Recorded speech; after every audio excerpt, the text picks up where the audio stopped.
नमस्कार प्रिय दोस्तों, विद्यार्थियों। ये आज जो 60 क्वेश्चन लेकर आया हूँ मैं, रीट के लिए बहुत उपयोगी है। और ये एक स्पेशल पेपर है जो आपको याद होगा, रीट का एग्ज़ाम एग्ज़ाम हुआ था एक सेंटर की वजह से, वो किसी वजह से 16 अक्टूबर 2021 को अलवर केंद्र पर हुआ था, आपको याद आ रहा होगा। तो ये वो पेपर है सामाजिक के, इसमें 60 क्वेश्चन पूछे गए हैं, हम इनके आंसर देखेंगे। और निश्चित रूप से 2-3 क्वेश्चन अगली रीट में इसमें से टपक सकते हैं आसपास से कहीं से। और कुछ क्वेश्चन इसमें वो भी है जो हम सामाजिक अब तक आए हुए जो क्वेश्चन देख रहे हैं 2011 से 21, उस श्रृंखला भी के भी कुछ क्वेश्चन यहाँ पे मिलेंगे। तो शुरू करते हैं, जहाँ आवश्यकता होगी वहाँ व्याख्या भी करेंगे। 60 क्वेश्चन है, प्रयास रहेगा कि इसको 30 से 35 मिनट में हम कर लें, क्योंकि रीट में भी आपको 60 मिनट में क्वेश्चन करके गोले भी भरने हैं। चंद्रगुप्त द्वितीय के बारे में यह कथन किसने कहा कि उसकी प्रजा सुखी है, राजा न तो शारीरिक दंड देता है न ही प्राण दंड। तो यहाँ पे देखिए ऑप्शन आप सीधे सीधे कुछ काट दीजिए कि हवेनसांग तो हर्ष के समय आया, इत सिंह बाद में आया, मेगस्थनीज चंद्रगुप्त मौर्य के समय आया। तो फाहयान जो है ये चंद्रगुप्त द्वितीय विक्रमादित्य के समय आने वाला चीनी यात्री था। हालांकि इसने राजा के नाम का कहीं उल्लेख नहीं किया है, मगर इसने प्रशासन की तारीफ की है। तो फाहयान का क्वेश्चन पिछली रीट आप देखना 11 से लेकर 21 तक, और ये अलवर केंद्र वाला भी हर जगह चंद्रगुप्त द्वितीय से जुड़ा हुआ फाहयान का क्वेश्चन आ रहा है, 3 या 4 बार आ गया। एग्जामिनर का हो सकता है कि ये फेवरेट कोई ना कोई इसमें रहा हो विषय। तो फाहयान एक कथन और कहता है कि बूढ़ी से बूढ़ी वृद्ध महिला भी अपने सिर के ऊपर गहनों की टोकरी लेकर चल सकती है, उसको कोई छीनने वाला नहीं है, और लोग अपने घरों में ताले नहीं लगाते। कहने का मतलब शांति और व्यवस्था इतनी थी कि कोई किसी प्रकार की टेंशन नहीं थी। और शारीरिक दंड का भी इसने कम ही कहा है कि दंड भी ज़्यादा कठोर नहीं था। अगला प्रश्न, अंगकोरवाट का प्रसिद्ध मंदिर कहाँ स्थित है? तो ये अंगकोरवाट का जो प्रसिद्ध मंदिर है वो कहाँ पर है? तो ये क्वेश्चन भी कई बार रिपीट हो चुका है, आप देखते हैं बहुत सारे एग्जाम में आता रहता है। तो इसकी भी एक ट्रिक मैंने आपको बता रखी है, कम्बुज, ठीक है। इसको यहाँ मैं की बजाय ये बिंदी में भी लिखा जाता है। तो ये इस पे देखो, पहला अक्षर है क और बिंदी है, ये ए बिंदी है, मतलब ट्रिक से आप जोड़ के याद रखें, कम्बुज। और सूर्य वर्मा द्वितीय के द्वारा ये बनाया गया था। ये क्वेश्चन भी जो है कई बार इसमें 1-2 बार पूछ लिया गया है। अब आता है हर्षवर्धन। देखो इतिहास के क्वेश्चन चल रहे हैं, चंद्रगुप्त आ गया, फिर आगे आ गया, अब आगे टॉपिक वाइज ही चल रहा है। क्वेश्चन को टाइप करवाए हैं। तो अब आप देखिए हर्षवर्धन के बारे में। पहला कथन, हर्ष प्रत्येक 5 वर्ष के अंतराल से प्रयाग में एक आयोजन करता था। सत्य है ये, ध्यान रखना। प्रयाग है ना, पै से प्रयाग, पै से 5। जबकि कन्नौज ध्यान रखना, कन्नौज का अगर पूछें तो कन्नौज में तो केवल एक ही सम्मेलन करवाया था, जो कि धर्म सम्मेलन था। प्रयाग में हर 5 साल से सम्मेलन करवाता था, और उसमें अपना जितना भी कमाया 5 साल में वो सारा दान पुण्य कर देता था। हर्ष ने हर्ष चरित्र पुस्तक की रचना की। अगला, हर्ष ने नालंदा विश्वविद्यालय के लिए 100 गांव दान में दिए। तो अब देखो पहला कथन सत्य है, और तीसरा भी, अब देखो यहाँ ढूंढना है आपको, तीसरा भी सत्य है। नालंदा विश्वविद्यालय की स्थापना, हालांकि कुणाल, याद रखें ट्रिक, कुमार गुप्त के समय नालंदा विश्वविद्यालय की स्थापना हुई थी, और हर्ष ने 100 गांव दान दिए। हवेनसांग भी यहाँ नालंदा में रहा था, पढ़ा था। अब ये जो हर्ष चरित्र है ये किसकी आप जान गए होंगे। हर्ष खुद ही खुद के नाम की रचना चरित्र थोड़ी करेगा। तो ये है बाण भट्ट की है, बाण भट्ट। तो फिर ये हर्ष ने भी कोई किताबें लिखी क्या? 3 किताबें, 3 नाटक उसने लिखे, नागानंद, रत्नावली और प्रियदर्शिका, ये 3 नाटक इसके रहे हैं। तो इनमें से कथन देखो, सेकंड को छोड़ दो तो ये उत्तर हो जाएगा। अगला प्रश्न साफ दिखाई दे रहा होगा, हमने 2 सेट किए हैं, मतलब 2 पेज में। सफल सल्तनत, अब देखो आगे आ गया है, सल्तनत कालीन प्रसिद्ध लेखक अमीर खुसरो। अब अमीर खुसरो का भी प्रश्न रीट वाले ओल्ड एग्जाम्स में पूछा जा चुका है 1-2 बार। इसने देखो एक तो 7 सुल्तानों का काल देखा था, ठीक है, 8 सुल्तानों का 8 सुल्तानों का इसने काल देखा। अलाउद्दीन खिलजी का भी ये साथ में था, जैसे चित्तौड़ विजय है, वहाँ पर खजाइन उल फुतूह है, किरान उस सादेन, इस प्रकार की इसकी कई रचनाएं हैं। संगीतकार भी था ये। तो किसका शिष्य था, किसके शिष्य थे? तो यहाँ पे उत्तर हो जाएगा हज़रत निज़ामुद्दीन औलिया। ये दिल्ली में इनकी दरगाह है, चिश्ती संत थे प्रसिद्ध, और इनका जो है, इन्होंने भी 7 सुल्तानों का काल देखा। हुजूर दिल्ली दूर अस्त, ये निज़ामुद्दीन औलिया का कथन है कि दिल्ली अभी दूर है। गयासुद्दीन तुगलक को इन्होंने कहा था। एक इनके बारे में ये भी कहते हैं कि ये सुल्तानों से मिलते नहीं थे, राजनीति से दूर रहते थे, इसलिए ये कहते थे कि मेरे घर में 2 दरवाजे हैं, अगर राजा आगे वाले दरवाजे से मेरे से मिलने आएगा तो मैं मिलूंगा नहीं, मैं पीछे वाले दरवाजे से निकल जाऊंगा। जयदयाल, अब आ गया राजस्थान का क्वेश्चन। जयदयाल और मेहराब खां ने राजस्थान के किस नगर में 1857 की क्रांति के दौरान नेतृत्व किया? तो देखो आपको ये ध्यान में आ गया होगा, जयदयाल है इसमें एडवोकेट थे। तो ये जो है उत्तर हो जाएगा कोटा।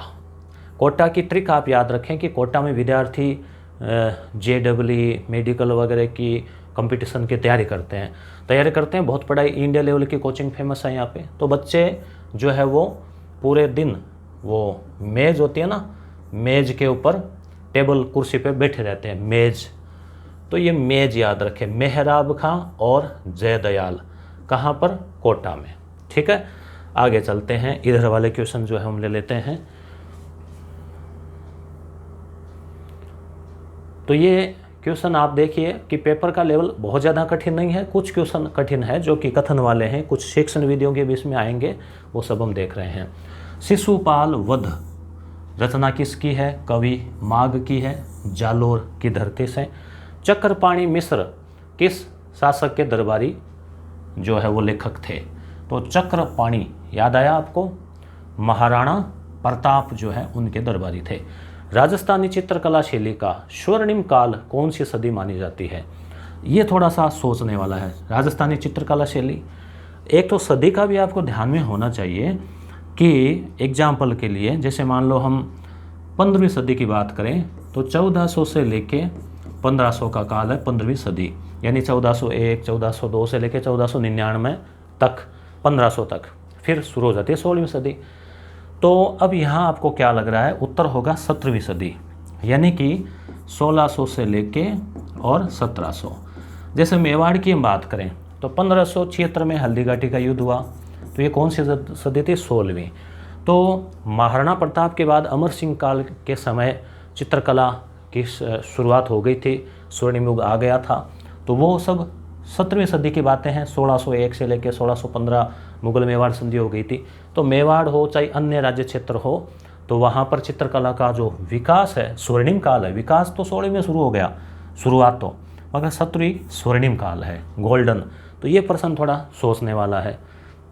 अब नथमल की हवेली, ये तो पॉपुलर क्वेश्चन है, ओल्ड क्वेश्चन है, ठीक है। नथमल की हवेली, सालिम सिंह की हवेली, पट्टुओं की हवेली, ठीक है, ये सब के सब कहाँ पर है?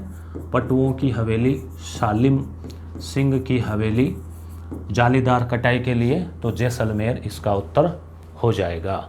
साधु, शिकारी, सेठ सेठानी, दूल्हा दुल्हन, ये किस नृत्य के प्रमुख स्वांग है? मतलब उसमें पात्र रचे जाते हैं, ड्रामा किया जाता है, किस में?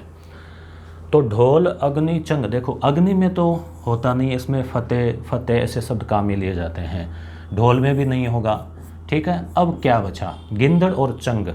चंग में तो केवल चंग का होगा, तो शेखावाटी क्षेत्र का एक प्रसिद्ध नृत्य है गिंदड़, तो ये इसका उत्तर हो जाएगा। इसमें क्या होता है कि लोग विभिन्न प्रकार के वेशभूषा, कोई साधु बनता है, कोई बहुरूपीय बनते हैं, कोई कुछ बनता है, शेठ सेठानी, दूल्हा दुल्हन, हर प्रकार के रूप धारण करके और वो गिंदड़ खेलते हैं। सुजानगढ़ क्षेत्र का भी गिंदड़ प्रसिद्ध है काफ़ी। निम्नलिखित में से कौन सा परिमाणात्मक परीक्षाओं का प्रकार? अब ये शिक्षण विधि का क्वेश्चन है। परिमाण का मतलब होता है माप, मेजरमेंट जो है उसमें किया जा सके। तो इसको आप सोचिए और उत्तर दीजिए, या आपको समय देंगे पूरी तरह से। और स्क्रीन पे क्लियर आपको दिख रहा होगा लगभग। तो देखिए इसमें जो सभी में एक शब्द आ रहा है, मौखिक, लिखित और प्रायोगिक, तो ये उत्तर हो जाएगा इसका श।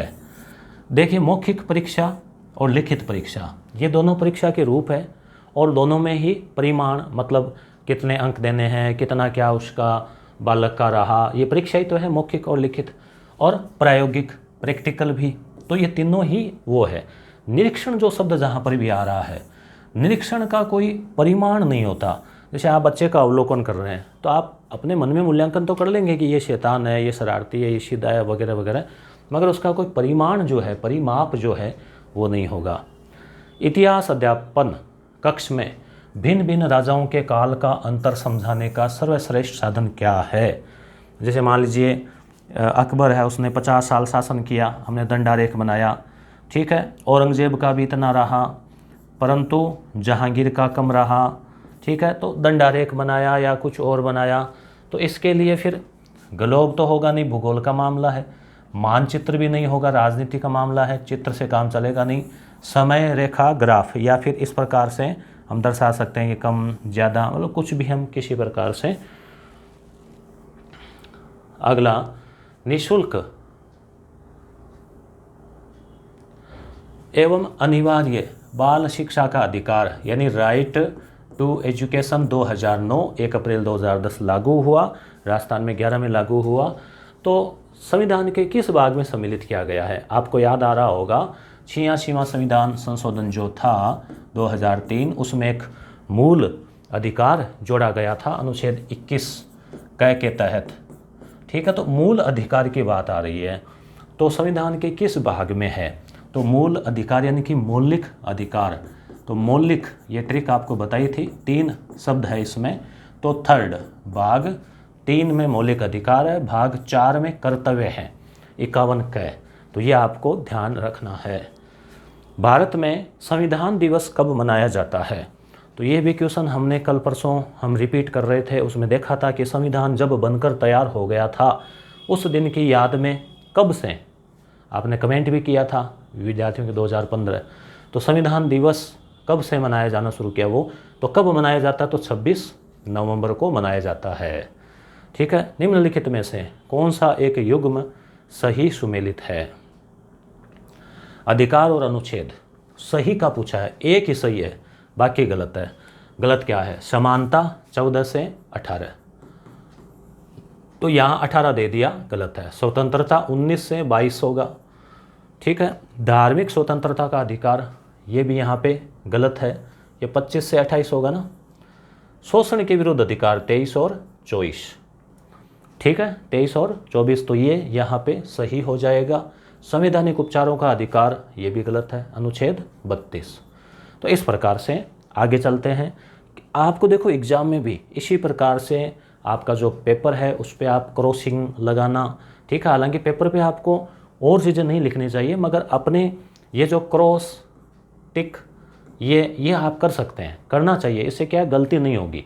पेपर पे रोल नंबर लिखिए, ईमानदार रहिए, सावधान रहिए।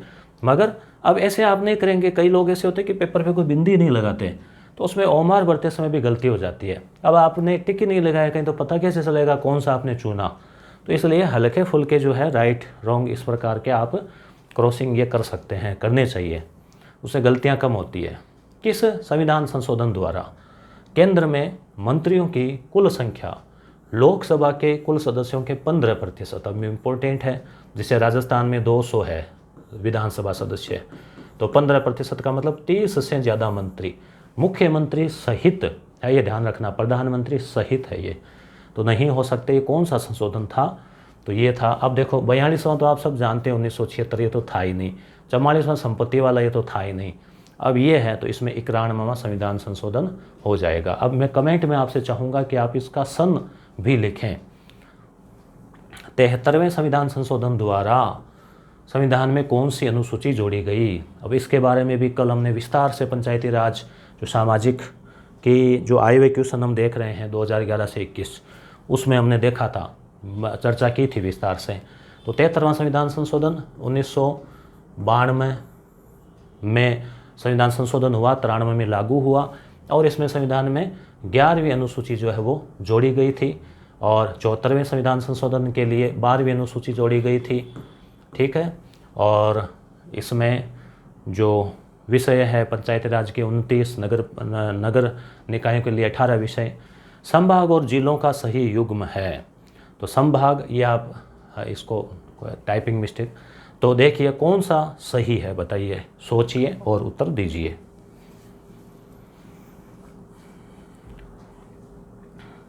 ये इसकी पीडीएफ कहाँ मिलेगी, ये आपका क्वेश्चन होगा यहाँ पे। तो आपको देखो मैं थोड़ा सा बता देता हूँ पहले मैं बीच में ही, ठीक है। आपको देखिए अपना एक एप्लीकेशन है यस गुरु, ठीक है। प्ले स्टोर पे आप जैसे ही लिखेंगे ना यस गुरु, तो ये आप डाउनलोड इसको कर लेना, ठीक है। और लिंक डिस्क्रिप्शन में भी दिया गया है। आप जिसे ओपन करेंगे, ओपन करने के बाद में आप इसको लॉगिन कर लेना यहाँ प्रोफाइल से, और फिर आपको ये पेज दिखाई देगा, ये मेन पेज है इसका। यहाँ पर देखिए एक तो मॉक टेस्ट हमने लगाए हैं रीट के लिए, 11 मॉक टेस्ट है जो कि फ्री है, ठीक है। इनको आप करेंगे, पूरे अटेम्प्ट करेंगे तो कॉइन भी जीतेंगे। एक मॉक टेस्ट से 5 कॉइन आप जीतेंगे, वो आप फिर कोर्स लेंगे तो उसमें डिस्काउंट भी मिलेगा। ये प्रतिदिन 2 टेस्ट आएंगे, एक सामाजिक का और एक मनोविज्ञान का, और लास्ट में एक टेस्ट हिंदी और एक विज्ञान का भी होगा। और ये यहाँ पे रेफर और अर्न है, जैसे आप किसी फ्रेंड को आप लिंक भेजेंगे और वो यस गुरु डाउनलोड कर लेता है और उसको लॉगिन कर लेता है, तो आपको 50 कॉइन और मिलेंगे, जिससे कि आपको 50 कॉइन का मतलब ये हो गया कि आपको 5 रुपये का डिस्काउंट और मिल जाएगा। तो 10 लोगों को शेयर करें तो उतना मिल जाएगा, ठीक है। फिर देखिए ये रीट के लिए भी उपयोगी कोर्स है। रीट जो होने वाली है 23 और 24 जुलाई, साथ ही आगे जो शिक्षक भर्ती आएगी उसके लिए भी ये चीज़ बहुत काम आने वाली है, और हमने सारी चीज़ें आपको डाउनलोड के लिए दे दी है। और आगे जो शिक्षक भर्ती आने वाली है, जो कि जनवरी फरवरी में एग्ज़ाम संभावित है, उसके लिए भी हमने बहुत ही एक आपके लिए उपयोगी मैटर तैयार करने के लिए काम शुरू कर दिया है। तो अब इसमें देखिए आप अगला जो पेज है, जैसे ही आप उस पर क्लिक करेंगे रीट के लिए, जैसे ही आप इस पर क्लिक करेंगे, इस कोर्स पे टच करेंगे, तो इसमें आपको 2 कोर्स दिखाई देंगे। एक तो है रीट के लिए 6000 प्रश्नों का संग्रह, और एक मनोविज्ञान के 30 टेस्ट पेपर। तो इनको आप गो टू कार्ट करके और आप इसको परचेज कर सकते हैं। ये 95 इसके प्राइस है, और इसकी जो है वो 50 है, ठीक है। अब हम इस कोर्स की बात करें कि इसमें क्या है। इसमें तो मनोविज्ञान के 30 मॉक टेस्ट है, जिसमें 8 तो आए हुए क्वेश्चन पेपर के हैं, बाकी मॉडल क्वेश्चन है। फिर ये देखिए वो जो हम देखेंगे रीट वाला, उसमें ये 8-10 फोल्डर हमने बना रखे हैं। एक तो रीट के अब तक आए हुए सारे ओल्ड पेपर 2011 से 21, यहीं पर आपको ये अलवर वाला पेपर भी मिल जाएगा, और अन्य पेपर टॉपिक वाइज। ये मॉक टेस्ट है, इसमें 21 उन 11 के अलावा है ये। हाँ, इन 21 में से 20 मॉक टेस्ट है, इनमें से ही वहाँ क्वेश्चन जो है काफ़ी कुछ वहाँ लिए गए हैं फ्री वाले मॉक टेस्ट में। SS यूनिट 6 और अलवर वाला ये रहा, ये अलग से फोल्डर बना दिया हमने इसका। NCERT नोट्स 6 से 12, ये है आपके 170 के आसपास पेज के हैं, कंप्लीट 1 से 7 यूनिट के लिए, ठीक है। NCERT के 350 क्वेश्चन ऑब्जेक्टिव, इसमें व्याख्या सहित 2 अलग PDF और बनाई है, इतिहास की, नागरिक शास्त्र की। टीचिंग मेथड के 225 क्वेश्चन है। साइंस मैथ का ओल्ड पेपर है, इसमें आए हुए क्वेश्चन। राजस्थान जो GK जो किताबें आई है 6 से 10, उनके 500 क्वेश्चन यहाँ पे है, साथ ही 250 क्वेश्चन RBSE बोर्ड के। और ये प्रैक्टिस PDF, ये कुछ हमने ये डाउनलोड के लिए नहीं है, आप मोबाइल में खोल के इनमें आंसर नहीं लगे हुए हैं तो आप प्रैक्टिस भी कर सकते हैं PDF के माध्यम से। और ये बाकी सब आप डाउनलोड के लिए है कंप्लीट, ब्लैक तीर से डाउनलोड करके प्रिंट करवा लो या मोबाइल में सेव रख लो। ये RBSE के क्वेश्चन भी है 6 से 12 तक की किताबों के, 6 से 10 अलग, 11-12 अलग। तो ये चीज़ थी अपने आप को बताने के लिए कि इम्पोर्टेंट मैटर है। अब देखिए आगे हम क्वेश्चन संभाग वाला कर रहे थे, तो ये जो अजमेर है इसमें ही ये सही है, अजमेर, नागौर, टोंक, भीलवाड़ा। इसके एक ट्रिक भी है, देखो अजमेर, अन्ना, कईयों का नाम होता है ना अन्ना, साउथ की फिल्में देखते हैं। अन्ना भिड़ गया किसी से तो उसको टोक दिया कि अरे भाई ऐसे मत करो, भिड़ो मत। तो ये ट्रिक है, अजमेर, नागौर, भीलवाड़ा, टोंक। देखो बीकानेर में जो है ये झुंझुनू सीकर ये नहीं आएगा, ठीक है। इसमें सवाई माधोपुर नहीं आएगा, तो इस प्रकार से इसमें पाली नहीं आएगा। उच्चतम न्यायालय को निम्न में से कौन सा प्रावधान संविधान का व्याख्याकार बताता है, तो ये हो जाएगा न्यायिक पुनरावलोकन। शिक्षण के अवबोध उद्देश्य का सही उदाहरण है। अवबोध यानी अंडरस्टैंडिंग, समझ लेना, तो व्याख्या करना, परिभाषित करना, ठीक है, यह आपको बताना है उत्तर इसका। और चलो इन दो में से ऑप्शन ले लो, आगे वाले बाद देख लें। तो उत्तर क्या होगा, देखो व्याख्या करना। अवबोध यानी बालक समझ गया है, अंडरस्टैंडिंग उसकी हो गई है, तो फिर वो क्या कर पाएगा, व्याख्या भी कर पाएगा। आगे देखते हैं, हम आगे लेते हैं इसको।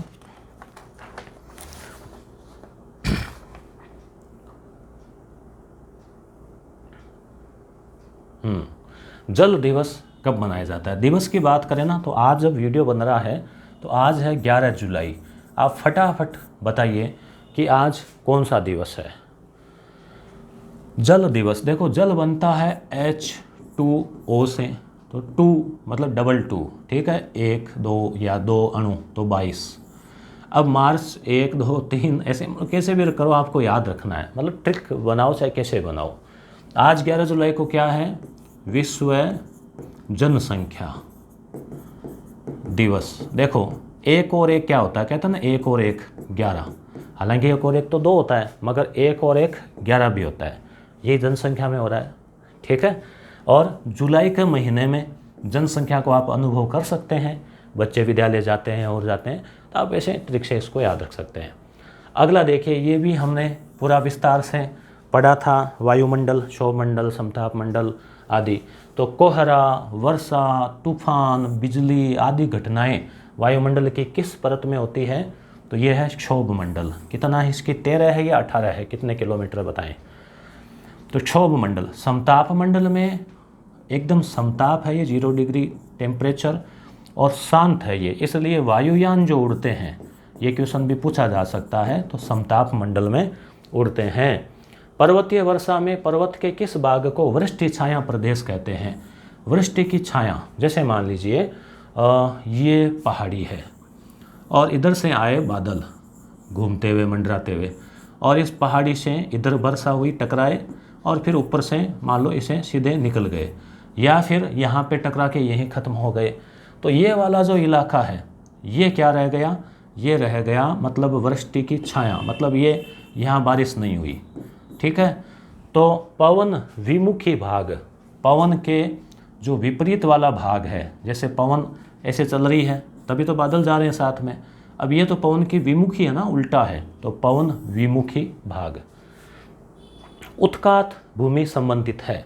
उत्कात यानी गहरे खड्डे वगैरह, है ना, जैसे नदी है तो नदी काफ़ी गिरती है ऐसे ऊंचाई से और से, तो उससे बनते हैं। तो ये आपको कहाँ देखने के मिलेंगे, चंबल के द्वारा, और ये कहाँ पर, पूर्वी मैदान जो है वहाँ पर आपको देखने को मिलेगा। हाड़ौती का पठार भी आपके दिमाग में आ सकता है, मगर हाड़ौती के पठार में नहीं है। चंबल नदी जाती है तो करौली और वो इलाका है ना धौलपुर वाला, वहाँ तो वो पूर्वी मैदान में आ जाता है। बंगाल की खाड़ी अपवा तंत्र में सम्मिलित नदियाँ हैं। बंगाल की खाड़ी में जाने वाली नदियाँ, तो देखो यहाँ हम राजस्थान का मैप बना लेते हैं और फिर समझ लेते हैं कि कौन सी नदी जो है, ये थोड़ा सा इधर ऐसे ज़्यादा आ गया है, ठीक है। तो अब इसमें देखिए जैसे नदियाँ, उत्तर देखो माही जो है, इसको तो आप काट दो, क्यों, क्योंकि माही तो ऐसे जा रही है, तो माही तो इधर आ रही है ना, किस में, अरब सागर में। अब कांतली, कांतली है वो सिक्कर वाली आंतरिक प्रवाह की नदी है। बनास, अब इनमें से सभी तो है नहीं, अब देखो बनास, बेड़च, पार्वती। बनास जो है, बेड़च बनास की सहायक है, और पार्वती, पार्वती फिर परवन, चंबल, चंबल की सहायक। तो इस प्रकार से ये जो नदियां हैं ये इधर जाती है, यमुना में मिलके फिर बंगाल की खाड़ी में जाती है। भूगोल में सहायक प्रविधियों जैसे ग्लोब, मानचित्र, भौगोलिक उपकरण, ये किस में आते हैं? प्रत्यक्षीकरण, बोधगम्य, प्रभावशाली। तो देखो आप ग्लोब, भूगोल पढ़ा रहे हैं, बच्चों को ग्लोब दिखाया, बच्चों को मानचित्र दिखाया, भौगोलिक उपकरण दिखाए, तो क्या होगा, प्रभावशाली शिक्षण होगा। बोधगम्यता यानी बोध यानी जानकारी, सीखना बढ़ेगा। प्रत्यक्षीकरण होगा, साफ ग्लोब को देख रहा है, एक तो बताते हैं पृथ्वी गोल है, एक उसको ग्लोब दिखा दिया कि ये पृथ्वी देखो, तो सभी उत्तर हो जाएगा। बीमा के पक्षकार, हालांकि बीमा इस बार हटा दिया है मगर 2 होते हैं। सहकारी समितियों का पंजीयन कराना है, क्या है बताओ? आवश्यक, अनिवार्य, ऐच्छिक, अनावश्यक? तो उत्तर हो जाएगा अनिवार्य है, सरकारी काम है ना पंजीयन। उपभोक्ता विवादों के निपटारे की अवस्था का तंत्र कैसा है? तो उपभोक्ता में है ना, एक तो जिला स्तर पे है, फिर राज्य स्तर पे है, फिर केंद्र पे, ऐसे ही होगा। तो त्रिस्तरीय है ये, ठीक है। Reserve bank of India RBI का मुख्य कार्य क्या है? आरबीआई, तो देखिए हम देखते हैं। देखो, जमाएं स्वीकार करना, मतलब कि आपने पैसे दिए लिए, तो ये आरबीआई का काम नहीं है। अधिविकर्ष सुविधा, ऋण प्रदान करना, ये मुख्य कार्य नहीं है। पत्र मुद्रा निर्गमन, तो जो मुद्राएं हैं, पत्र मुद्रा मतलब नोट, ठीक है, नोट, तो नोट छापना काम जो है ये मुख्य कार्य है। 1 रुपये का नोट सिक्का वित्त मंत्री, बाकी सारे आरबीआई के द्वारा। सिंधु सरस्वती सभ्यता से संबंधित निम्नलिखित घटनाओं पर ये वापस इतिहास जो है यहाँ पे आ चुका है, ठीक है। कैसा क्वेश्चन, कैसे लग रहे हैं आपको? कमेंट करें। लेवल इजी है या कठिन है, किस प्रकार का लेवल है? 26 मिनट जो है हो चुके हैं, हम आधे पेपर को किया है अभी तक। आगे थोड़ा समय कम लगेगा क्योंकि व्याख्या वाले कम है। हड़प्पा के नगरों में अच्छी इमारतें धान्यागारों की थी। इमारतें थी, स्नानागार, धान यानी अन्नागार, ठीक है, ये सब वहाँ मिले हैं। हड़प्पा मोहनजोदड़ो दोनों नगरों के अपने दुर्ग थे। हड़प्पा में भी दुर्ग था, दुर्ग होता था पश्चिम की साइड में और पूर्व की साइड में निचला भाग होता था नगर, ठीक है। तो ये भी सही है। खुदाई से पता चलता है कि सभ्यता में 3 सामाजिक वर्ग रहते होंगे, तो यहाँ पे 3 सामाजिक वर्ग थे, तो तीनों ही सही है। ये द उत्तर इसका हो जाएगा 31। आगे, वेदों के बारे में निम्नलिखित कथनों पर विचार कीजिए। गायत्री मंत्र ऋग्वेद का ही एक मंत्र है। यजुर्वेद में यज्ञों को प्रयुक्त होने वाली श्लोक और मंत्र है यजुर्वेद यज्ञ। सामवेद गद्य और पद्य दोनों में लिखा गया है। अथर्ववेद में विभिन्न रोगों और उनकी चिकित्सा का उपाय है। तो कौन सा सही नहीं लगा आपको, बता दो, देखें यहाँ पे। तो चलो इनमें से छांट लो, छांट के कमेंट कर दो। तो देखो, गद्य और पद्य में तो वेद है ही नहीं ना, उनको तो समझने के लिए अलग से फिर ब्राह्मण ग्रंथ जो है वो लिखे गए थे। तो यहाँ पे उत्तर जो है वो 3 नहीं होगा, तो 3 इसमें भी है, इसमें भी है, इसमें भी है, तो ये 1, 2 और 4, ठीक है। गद्य पद्य दोनों में नहीं है, केवल पद्य में ही है। वेदों को गद्य में सरल भाषा में समझने के लिए ब्राह्मण ग्रंथ जो है वो लिखे गए थे। बौद्ध धर्म में किस घटना को महाभिनिष्क्रमण निष्क्रमण जाना? तो महात्मा बुद्ध का गृह त्याग की घटना। अशोक ने तृतीय बौद्ध संगीति का आयोजन कहाँ किया? तो देखो, 4 बौद्ध संगीतियाँ हुई, चारों की एक ट्रिक है, वो है रवि। रवि नाम है किसी का, वो क्या है, पाक कला का विशेषज्ञ है। पाक कला मतलब भोजन बनाना, रवि पाक। या रविवार को हम थोड़ा हाथ आजमाते हैं पाक कला में कि चलो आज ये चीज़ बनाते हैं, ठीक है, तो रवि पाक। तो र से राजगिरी है पहली बौद्ध संगीति, वी से वैशाली दूसरी बौद्ध संगीति, पा से पाटलिपुत्र तीसरी बौद्ध संगीति, और कै से कश्मीर मतलब कुंडलवन चौथी बौद्ध संगीति। तो अब तीसरी कहाँ, रवि पाक, तो पा मतलब पाटलिपुत्र। अब इनको राजा कौन से थे, इसकी भी एक ट्रिक है दोस्तों। एक के देखिए, आपको बता दें, एक के रीट होने के बाद में स्कूल व्याख्या था कि जो इतिहास है वो कंप्लीट आपको पढ़ाएंगे ट्रिकली। ए से अजात शत्रु, ठीक है, ए के से कालाशोक, ए से अशोक, और कै से कनिष्क। अभी ये छोटा छोटा लिखा है, दिख नहीं रहा, पता नहीं दिख रहा है क्या, हाँ। तो ये उत्तर आपके समझ में आ गया होगा। तृतीय बौद्ध संगीति मतलब पाटलिपुत्र।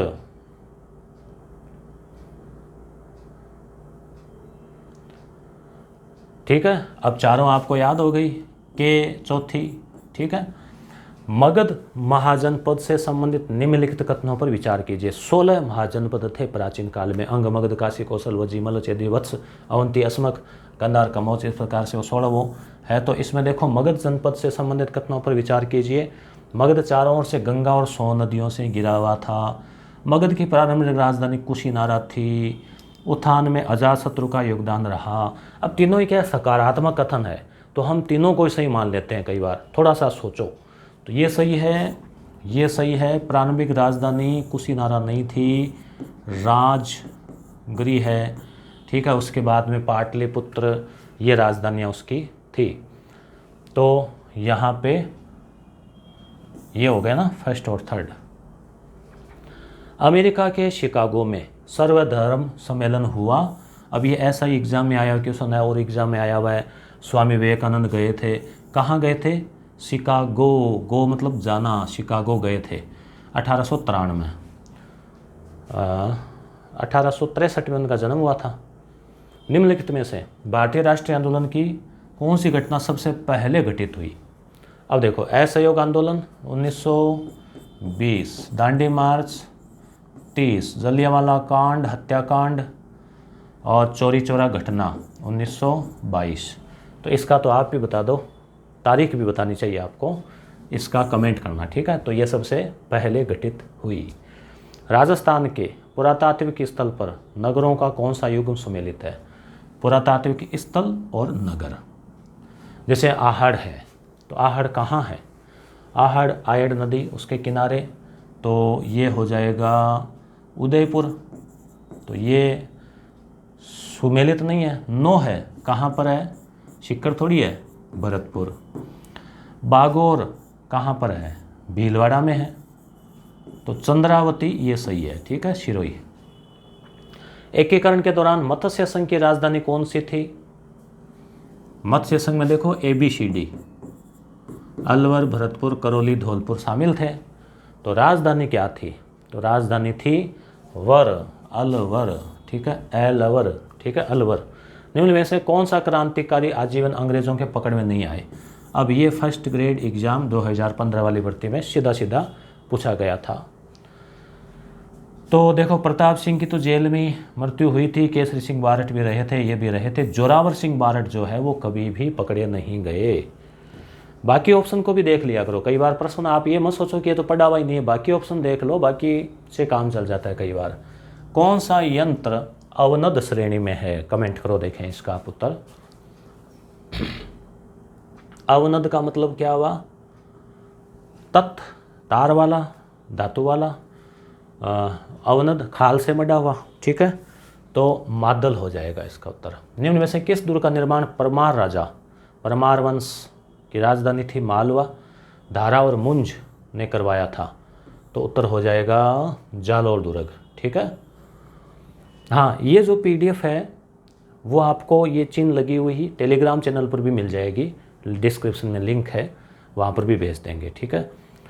1889 ईस्वी में निम्न में से कहाँ पर राजपूत हितकारिणी सभा का गठन किया गया? किसने किया ये भी बताओ। 1889 में ध्यान रखना, जवाहरलाल नेहरू का जन्म भी 1889 का ही है सन का। तो ये है, इसमें वाल्टर, जलियांवाला था ना वो 13 अप्रैल था, तो ये जो है अजमेर हो जाएगा दोस्तों। अलाउद्दीन खिलजी ने किस वर्ष रणथंभौर पर अधिकार किया? अब ये क्वेश्चन भी कई बार पूछा जाता है, इसकी एक ट्रिक याद रखना। अलाउद्दीन ने कहा रण में जाना अलाउ, रण में जाना अलाउ है, अलाउ या अलाउ मतलब अलाउ होता ना, अनुमति। तो देखो, सबसे पहले रणथंभौर कब? 1301 शुरुआत। मेवाड़, 3 अक्षर में मतलब मेवाड़, तो 1302-3। जाना 1311। तो 3 बड़े हमले अलाउद्दीन ने राजस्थान में किए थे। तो रणथंभौर 1301। BS ब्लूम, देखो ब्लूम का मूल्यांकन, ये क्वेश्चन भी पूछा गया है सभी रीट में। तो ब्लूम मूल्यांकन, लू मू, ठीक है। आयाम में तो 3 आवश्यक परिस्थितियां कौन सी है?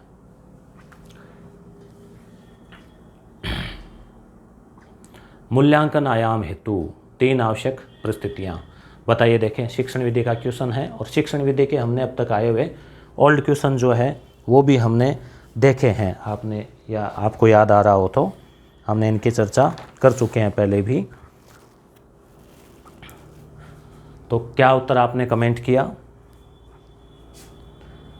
तो देखो इसमें अधिक चिंतन स्तर जो है ना उसको आप काट दो, ठीक है, मूल्यांकन में।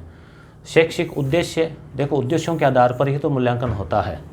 और 1 मिनट, तो इसका उत्तर 1 नंबर हो गया। आगे हम बात करते हैं, निम्नलिखित में से कौन से राज्यों के समूह में द्विसदनात्मक विधानमंडल है। देखो द्विसदन का मतलब हो गया 2 सदन। तो 2 सदन जो है वो अपने, इसकी भी एक ट्रिक है दोस्तों कि टीबी जुकाम, मतलब जुकाम लग जाती है तो फिर टीबी होने का भी खतरा रहता है। हालांकि ऐसे रहता नहीं है, ट्रिक है ये, ठीक है, टीबी। तो इसमें भी एक अक्षर और कट जाएगा अब। तो ये 7 थे, अब 6 ही है। क्यों? क्योंकि जम्मू कश्मीर जो है उसको तो वो कर दिया है केंद्र शासित। तो टी से तेलंगाना, ठीक है, बी से बिहार, जे से वो जम्मू कश्मीर था, यू से यूपी, के से कर्नाटक, ए से आंध्र प्रदेश, एम से महाराष्ट्र। या फिर मैप के हिसाब से याद रखो तो भी आप याद रख सकते हो। तो आंध्र प्रदेश और कर्नाटक जो है इसका उत्तर हो जाएगा। बाल श्रम को गैरकानूनी घोषित करना और प्रारंभिक शिक्षा को लागू करना, ये किस प्रकार का न्याय है? अपनी प्रस्तावना में न्याय का उल्लेख किया गया ना, किस प्रकार का न्याय है? तो न्याय कई प्रकार के होते हैं, सामाजिक, आर्थिक।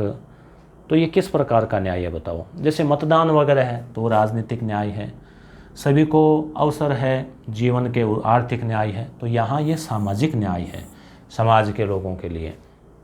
सुव्यवस्थित मतदाता शिक्षा, ठीक है, और निर्वाचन सहभागिता, ये स्वीप, ये इसकी फुल फॉर्म है। कब शुरू किया गया? तो स्वीप कार्यक्रम जो है 2009 में शुरू किया गया। राज्यसभा के बारे में निम्नलिखित कथनों पर विचार कीजिए। बहुत शानदार क्वेश्चन है, देखो।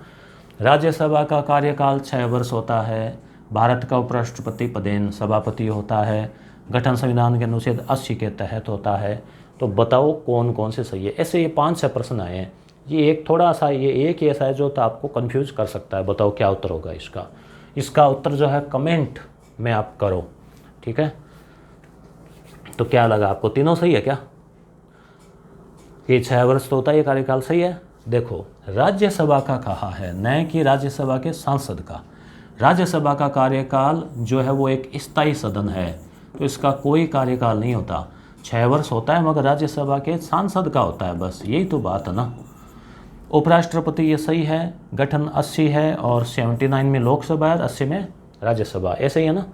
तो देखो 1 और 3, 1 और कौन सा, नहीं 1 नहीं, 2 और 3, ठीक है। तो 2 और 3, तो ये इस प्रकार से हो गया। भारत के राष्ट्रपति से संबंधित निम्नलिखित में से कौन सा युग्म सही सुमेलित है? अनुच्छेद और ये प्रावधान। तो अनुच्छेद 1, 2, 3 अध्यादेश। एक कल परसों ही मैंने वीडियो में जिक्र किया था, 143 किससे संबंधित है? कमेंट कीजिए। बाकी महाभियोग के लिए तो 61 है। निर्वाचन जो है 52 या 53 आ जाता है, 52 से शुरू होता है राष्ट्रपति। क्षमादान में कितना है बताना। सामाजिक विज्ञान में मानचित्र संबंधी प्रश्न, मानचित्र, ठीक है, मानचित्र का नाम लेते हैं, अब कल्पना करो कि मानचित्र है, ठीक है। तो अब उससे संबंधित प्रश्न किस शिक्षण उद्देश्य, शिक्षण उद्देश्य से संबंधित होता है बताओ। तो पहले आया था व्याख्या करना, वो अवबोध से संबंधित था। परिभाषा देना ज्ञान से संबंधित है कि भाई उसको ज्ञान हो गया, रट लिया, और ज्ञान का उपयोग कर रहा है, प्रैक्टिकल जीवन में उसका कर रहा है, तो ये कौशल है, स्किल है, ठीक है, मानचित्र संबंधी प्रश्न। शुक्र ग्रह का परिक्रमण, यानी जैसे ये सूर्य है, ये शुक्र ग्रह है, बुध के बाद में शुक्र, फिर पृथ्वी, फिर मंगल। तो ये जो शुक्र जो है ये सूर्य के चक्कर कितने दिन में लगा लेता है? देखो बुध है ना, वो तो लगा लेता है 88 दिन में। शुक्र थोड़ा सा दूर है तो 225। पृथ्वी है उसको 365 दिन लगते हैं, ठीक है। और फिर ये मंगल का कितना, 687 होना चाहिए शायद। परिवहन, उद्योग, जनसंख्या, खनिज आदि वितरण को दर्शाने वाले मानचित्र कहलाते हैं। देखो मुझे लगता है पेपर बनाने का भूगोल फेवरेट है, तभी बार बार मानचित्र, ग्लोब, ये चल रहा है। तो बताओ कौन सा जनसंख्या, परिवहन, इसके लिए कौन सा मानचित्र होगा? उत्तर कमेंट करिए। तो ये है जैसे परिवहन, उद्योग, जनसंख्या, ये विषयक मानचित्र कहलाते हैं। शिरोई पॉइंट कौन से महाद्वीप में? अब हम सोचेंगे शिरोई तो अपने ये वाला शिरोई है तो एशिया में होगा। हाँ, ऐसा लग रहा है क्या? सही है क्या? तो देखो यहाँ एशिया नहीं है, यहाँ पे होगा अंटार्कटिका। ये कहाँ पे? जैसे पृथ्वी है और इसका जो नीचे वाला जो हिस्सा है वो जो कि बर्फ़ से ढका रहता है वो है अंटार्कटिका। आर्कटिक उत्तर वाला, अंटार्कटिका ये, आर्कटिक ये अंटार्कटिक, और ये एक अटलांटिक। ये तीन कन्फ्यूज़ करते हैं, आर्कटिक, अंटार्कटिक और ये अटलांटिक तो महासागर है और वो महाद्वीप है। कौन सा वन? टैगा वन के नाम से जाने जाते हैं, टैगा। तो टैग लगाते हैं ना किसी के वो स्टिकर सा, तो कोणधारी, ये इस प्रकार के वन होते हैं, कोणधारी, शंकु या कोण। तो ये पर्वतीय। कौन सी मृदाएं, मिट्टी उच्च तापमान और भारी वर्षा, जैसे अपने साउथ में उष्णकटिबंधीय इलाकों में, केरल आदि में, राजस्थान में, बांसवाड़ा आदि में, तो यह है लेटेराइट। लेटर का मतलब ईंट होता है शब्द, यानी ईंट के जैसा सा कलर होता है इसका, भूरी लाल टाइप की मृदा उपजाऊ होती है। वैसे राउरकेला इस्पात कारखाना किस देश के सहयोग से स्थापित किया गया? तो देखो इसकी एक ट्रिक है, राज, ठीक है, यानी राउरकेला जर्मनी के सहयोग से स्थापित किया गया था। एक भिलाई है, इसकी ट्रिक है भीरू, ये रूस के सहयोग से किया गया था। एक ट्रिक और है दुर्गापुरा, दूब, ये ब्रिटेन के सहयोग से स्थापित किया गया था। ठीक है, तो जर्मनी जो है ये इससे, राउरकेला कहाँ पर है? कमेंट करो, देखें कौन से राज्य में है, कमेंट करो। उत्तर दक्षिण गलियारा जोड़ता है, इसकी भी हम जिक्र कर चुके हैं, ये पहले आया हुआ है क्वेश्चन रीट में। ठीक है, आप देखना मेरे 3-4 वीडियो है सामाजिक के क्वेश्चन के, अभी 2-3 बाकी और आने। तो उत्तर दक्षिण गलियारा, ये जैसे ये ना, ये इस प्रकार से, तो ये ऐसे उत्तर से दक्षिणी हो गया, तो श्रीनगर को कन्याकुमारी से। राउरकेला कहाँ है? देखो केला से याद रखो, व्यक्ति केले खाता है, ताकत आती है, फुर्ती आती है और ऐसे लगता है उड़ रहे हैं, उड़ने लगता है, तो उड़ रहा है मतलब उड़ीसा। ठीक है, तो ऐसे आप। दुर्गापुरा कहाँ है? दुर्गापुरा से दुर्गा पूजा कहाँ ज़्यादा होती है? तो फेमस कहाँ की है? तो पश्चिमी बंगाल, पश्चिमी बंगाल हो जाएगा। चीन के पूर्वी तट पर आने वाले प्रचंड चक्रवात क्या कहलाते हैं? बताओ, टॉर्नेडो, टाइफून, क्या उत्तर होगा इसका? तो उत्तर हो जाएगा टाइफून। ठीक है, फोन याद रखो, चीनी फ़ोन ज़्यादा चलते हैं ना, ओप्पो और वीवो और फलाना ऐसे। स्थान और उसके विविध लक्षणों, वितरणों, स्थानिक संबंधों का अध्ययन आप किस विषय के रूप में करते हैं? स्थान, लक्षण, वितरण, ये सब किस में आ जाता है बताओ? तो ये मैंने कहा था ना कि पेपर बनाने वाले के लिए भूगोल कोई फेवरेट सब्जेक्ट रहा होगा शिक्षण विधियों वाले के, तो भूगोल जो है इसमें उत्तर हो जाएगा। इतिहास का भी आई थी, एक शिक्षण क्वेश्चन आया था, इतिहास अध्यापन कक्ष। तो ये दोस्तों 60 क्वेश्चन थे, अलवर वाला पेपर था। क्या आपने ये पहले क्वेश्चन कहीं पढ़े थे? ज़रूर कमेंट करके बताएं। अगले वीडियो में हम एक तो रीट के ओल्ड पेपर देख रहे हैं, वो देखेंगे। अब 10-12 दिन बचे हैं, फटाफट रिवीजन करवा रहे हैं। शिक्षण विधियों के थोड़े बाकी चल रहे हैं वीडियोज़, वो देखने हैं। और उसके अलावा एक जो नए टॉपिक जुड़े हैं उसके भी ऑब्जेक्टिव क्वेश्चन देखेंगे। धन्यवाद।